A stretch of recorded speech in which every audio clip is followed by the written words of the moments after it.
આપણા ગુજરાત હાઈકોર્ટના chief justice બીજે દિવાન થઈ ગયા. બહુ જ આમ નેકીવાળા હતા, બહુ પવિત્ર પુરુષ.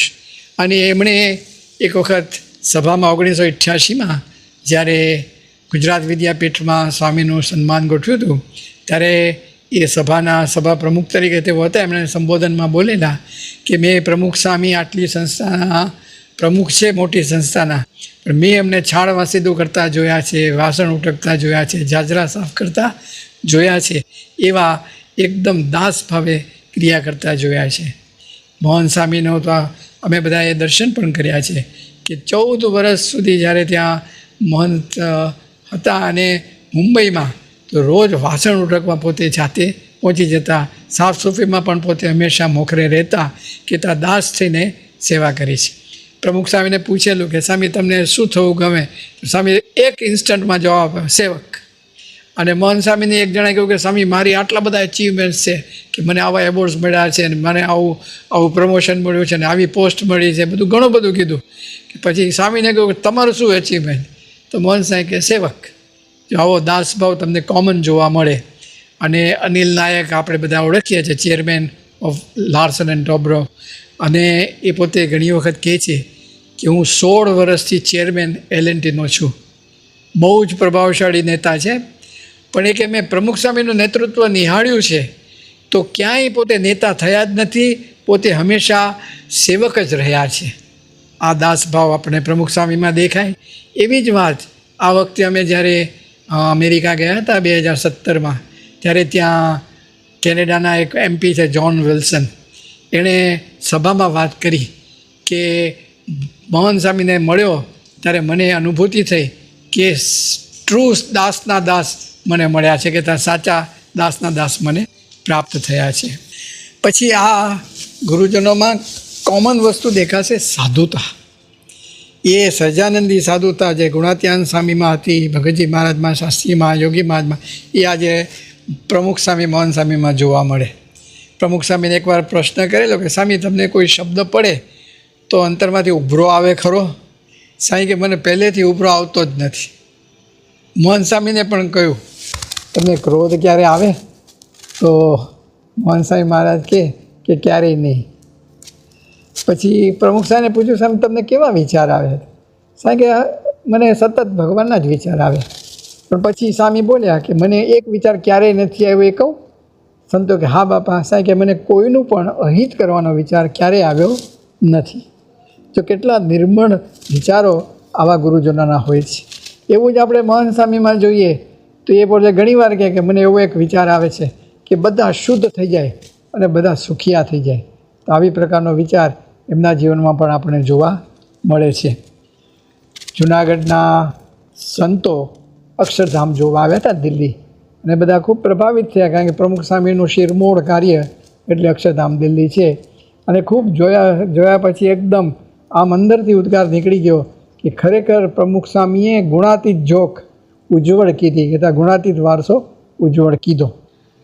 સ્વામીના જીવનમાં સાધુતા કેવી છે કે જૂનાગઢના જૂના મંદિરના બધા સંતો અક્ષરધામ જોવા આવેલા દિલ્હી, જે શિરમોડ કાર્ય પ્રમુખ સ્વામી મહારાજનું છે એ જોઈને ખૂબ રાજી થયા અને એકદમ બોલી ઉઠ્યા કે પ્રમુખ સ્વામીએ ગુણાતીત જોખ ઉજ્જવળ કીધી છે, કે ત્યાં ગુણાતીત વારસો ઉજ્જવળ કીધો છે. એવી સાધુતા પ્રમુખ સ્વામીની હતી. એવું જ મોહન સ્વામીના જીવનમાં પણ અમે જ્યારે ગાંધીનગર હતા ત્યારે એક બીજા ફિરકાના સંતો સ્વામિનારાયણ સંપ્રદાયના આવ્યા અને મોહન સ્વામીને જ્યારે મળ્યા ત્યારે સાષ્ટાંગ દંડવત કર્યા અને કહ્યું કે અમારા ગુરુએ ખાસ કહ્યું છે કે મોહન સ્વામી મળે ત્યારે સાષ્ટાંગ દંડવત કરજો અને એમને પ્રાર્થના કરજો કે એમના જેવી સાધુતા મારામાં આવે. એટલે દેખાય છે બે જુદા પણ છે તો એક જ. અને પ્રમુખ સ્વામી હંમેશા કહેતા કે દેહનું જે થવું એ થાય પણ હરિભક્તને રાજી કરી લેવા. કહેતા એમણે પોતાનો દેહ સત્સંગને અર્થે શ્રી કૃષ્ણાર્પણ કર્યો હતો, જેને કાર્યની 6ઠ્ઠા વચનામૃતમાં ભગવાને કહ્યું છે કે એ ભાગવત ધર્મના અધિકારી છે. એવું જ મોહન સ્વામીનું પણ જીવન સૂત્ર એ જ છે કે મારો તો સિદ્ધાંત છે કે હરિભક્તોને રાજી કરી લેવા. જો આ કોમન ટ્રેટ્સ આપણને જોવા મળે છે. પ્રમુખ સ્વામી મહારાજને એક વખત પૂછવામાં આવ્યું કે સ્વામી તમારી કોઈ નિંદા કરે તો? સ્વામી કે મને નિંદાની પડી જ નથી. તમારી કોઈ ખોટી ટીકા કરે તો સ્પષ્ટતા કરવાનું મન થાય, કારણ કે ક્યારેય નહીં. એ કેવા છે નિર્લેપ એ આપણે દેખાય. મોહન સ્વામીને પણ કહ્યું કે તમારા જીવનમાં નિંદા અને ટીકાઓ ખૂબ થઈ છે, તો તમને કેવું વર્તે? સ્વામી કે અમને કોઈ એની ચિંતા છે જ નહીં, અમે તો માનીએ છીએ કરતા કરતા ભગવાન છે, તેમાં એનું તથા આપણું બેયનું શ્રેય થવાનું હશે, એવી સમજણ રાખી છે. એટલે કોઈ દિવસ યાદ રાખતા નથી, ભૂલી જઈએ છીએ. એવી એક જબરજસ્ત અલગારી સ્થિતિ બંને સંતોની આપણે જોવા મળે. વળી લંડનમાં એક હરિભક્ત મસાજિંગના સ્પેશિયાલિસ્ટ હતા. એને એમ થયું કે સ્વામી આટલા બધા કાર્યમાં રત હોય છે, આટલા બિઝી હોય છે, તો સાંજે રાત્રે આવી થોડું મસાજ કરું જેથી કરી માથું હળવું થાય. એટલે એમણે ખાસ ઇજાજત લીધી અને આવ્યા અને ખૂબ મસાજિંગ કર્યું. અને પછી સ્વામીને કહ્યું કે માથું હળવું થયું? સ્વામી કે ભારે થયું જ નથી. કહેતા એ ભગવાનને કરતાં માને છે એટલે માથે કોઈ ભાર રહેતો નથી. એવું જ મહંત સ્વામીને એક ભાઈએ કહ્યું કે સ્વામી તમને જાત જાતના માણસો મળે, હવે તો બધા એ બધાના નેગેટિવ અસર તમારા ઉપર થતી હોય, તો તમારું આ માથું હળવું તમે કઈ રીતે કરો? સ્વામી કે હળવું જ રહે છે, એ ભારે થતું જ નથી. વળી એ જ સાધુતાના માર્ગમાં જોઈએ તો બ્રહ્મચર્ય માટે પ્રમુખ સ્વામી માટે જ્યારે મિડલ ઇસ્ટમાં એક સભામાં જવાનું થયું, ત્યારે એક ત્યાં જૈન મુનિ હતા, પુષ્પરાજ મુનિ, એમનો બધો સમુદાય ભક્ત સમુદાય હતો. ત્યાં સંબોધન હતું, તો એમણે બધાને સમજાવ્યા કે પ્રમુખ સ્વામીના તમે દર્શન કરશો ને તો એમની જે બ્રહ્મચર્યની જે જબરજસ્ત એનું જીવન છે દ્રઢતાવાળું, એ કેવું છે કે દુનિયામાં ઘણા બધા બ્રહ્મચારીઓ હોય, પણ એમાં જો શ્રેષ્ઠમાં શ્રેષ્ઠ જો કોઈ બ્રહ્મચારી હું જાણતો હોઉં તો એ પ્રમુખ સ્વામી મહારાજ છે.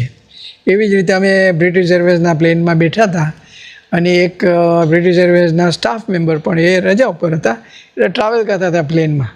એટલે એમણે દૂરથી મહંત સ્વામીની આંખના દર્શન કર્યા અને એકદમ એ બોલી ઉઠ્યા કે આજે મને બ્રહ્મચર્યનો મહિમા સમજાયો, મેં વાંચ્યું હતું, સાંભળ્યું હતું, એ અભ્યાસ પણ કર્યો હતો કે જેનામાં આવું બ્રહ્મચર્ય દ્રઢ હોય છે એની આંખમાં તેજ અલૌકિક હોય છે.